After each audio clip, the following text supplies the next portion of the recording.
This is our reflection video. My name is Jaden Malderas. My teammates are Carter Holton and Andrew Herring. The Image of the City by Kevin Lynch talks about the image of cities and its importance. He points out how cities' image can affect how they understand, navigate, and feel connected to a city. Lynch also explains that a city's image can be built with a layout that makes it legible, or in other words, easy to read. He also points out that a city's image relies on imageability, which means how easy a person remembers a city using things such as landmarks, roads, sideways, and other things just to remember a city.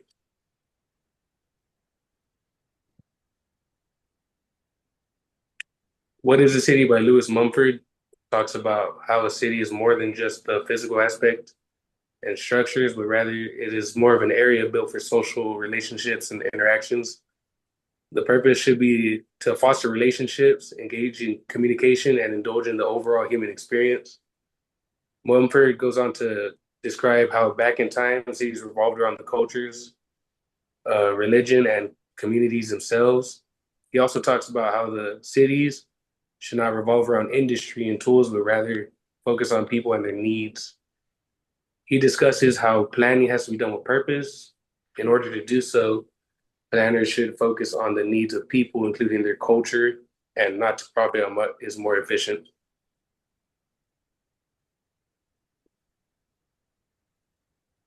Urbanism as a Way of Life by Lewis Worth is about how a city is more than a city, but rather a way of life. He talks about how cities dictate other people's interactions, behavior, and sometimes their identities. He describes how cities bring together lots of people in small amounts of spaces and therefore has an effect on certain types of jobs and interactions within these spaces because of the large amount of people in cities. There is more diversity, and so there is higher tolerance for people and things that are different other than your own beliefs and life. He goes on to describe how although you interact with more people on a daily basis, these interactions are not personal. Worth also pointed out that because cities grow so fast, local local traditions and religions and communities start to fade away. So these are challenges Worth talks about and how these cities need to bring about innovation to change over time.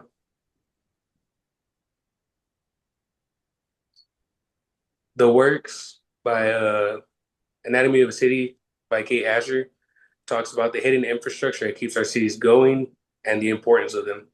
She talks about how cities need such things as means of transportation, waste management, the electrical grid, roads, things you use in everyday life, even if you don't notice it. And also, she talks about the things needed to keep these things going and the importance of it all.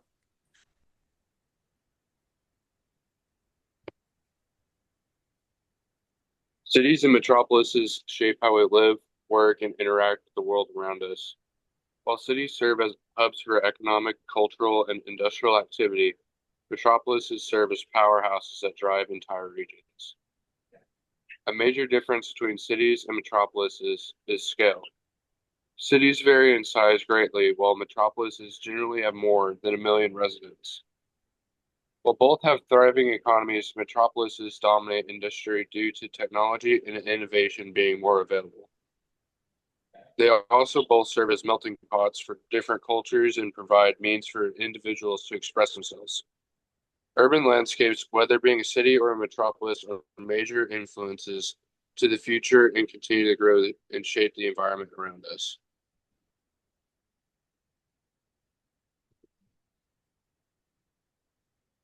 The City, 1939, explores the dramatic shift from early towns to industrial cities, highlighting the challenges of urbanization.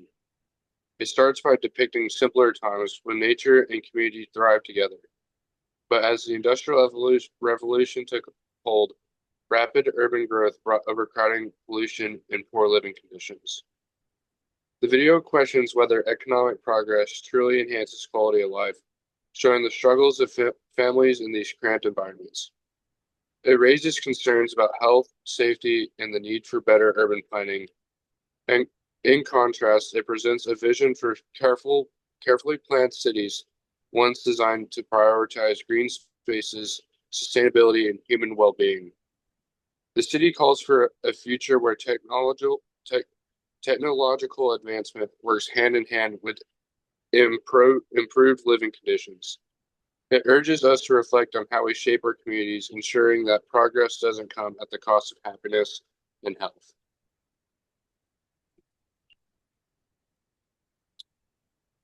John Gell argues the human dimension has been ignored in urban planning, leading to isolated buildings and a lack of vibrant city life.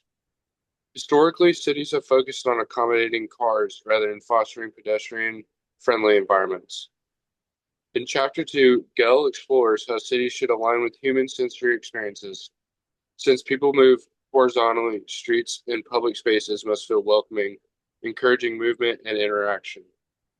Human scale architecture plays a crucial role in making cities engaging rather than overwhelming. Spatial dynamics influence how people communicate and interact with their environment, and Gell critiques planning that ignores pedestrian comfort. The book emphasizes that prioritizing pedestrian-friendly spaces enhances social interactions, public health, and urban vibrancy. Gell's ideas offer a roadmap for creating cities that are livable, accessible, and designed with people at the center.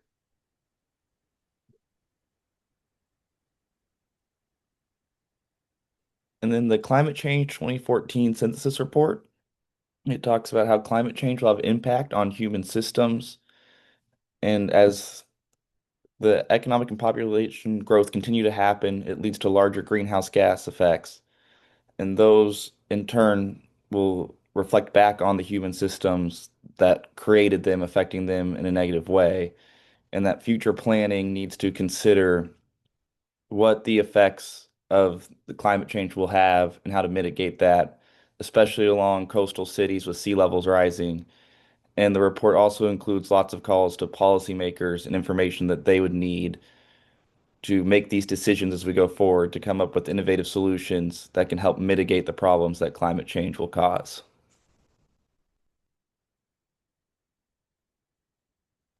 And then The Life and Death of Great American Cities by Jane Jacobs. This talks about how it spends a lot of time talking about the different kinds of problems, how problems are kind of grouped into three different groups. There's problems of simplicity, and then problems of organized complexity and disorganized complexity.